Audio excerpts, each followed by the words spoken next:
শিক্ষার সকল স্তরে ইসলাম শিক্ষা বাস্তবায়ন সহ ৬ দফা দাবিতে রাজশাহী বিশ্ববিদ্যালয়েতে বাংলাদেশ ইসলামিক স্টাডিজ সোসাইটির মানববন্ধন পালন করা হয়েছে।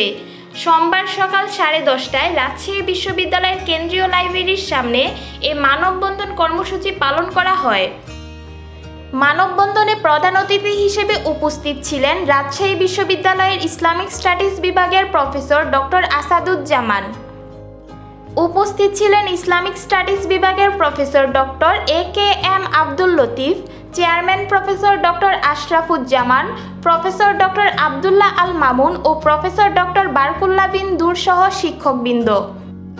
মানববন্ধনে বাংলাদেশ ইসলামিক স্টাডিজ সোসাইটির আহ্বায়ক, এশিয়ান ইউনিভার্সিটি অব বাংলাদেশের শিক্ষক মোহাম্মদ রাশিদুল আলমের পক্ষ থেকে শিক্ষার সকল স্থলে ইসলাম তথা নৈতিক শিক্ষা বাস্তবায়নের লক্ষ্যে ৬ দফা পাঠ করেন ইসলামিক স্টাডিজ বিভাগের 2019-20 সেশনের শিক্ষার্থী ইব্রাহিম হোসেন।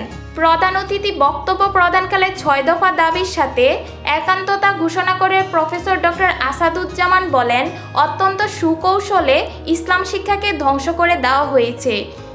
ইসলাম শিক্ষাকে কলেজ পর্যায়ে গুচ্ছের মধ্যে নিয়ে প্রথমে ছাত্রদের থেকে দূরে ঠেলে দিয়ে পর্যায়ক্রমে প্রাথমিক, মাধ্যমিক, উচ্চ মাধ্যমিক এবং উচ্চ শিক্ষা থেকে ইসলাম শিক্ষাকে বিলীন করেছে নাস্তিক, বাম ও ইসলাম বিদ্বেষীরা। আপনারা দেখছেন মেঘনা টিভি, সত্যি সন্ধানে সবসময়। এছাড়া দেশ বিদেশের নিত্য নতুন খবর জানতে মেঘনা টিভির ফেসবুক পেজ facebook+meghna tv.bd তে লাইক দিয়ে আমাদের সাথেই থাকুন।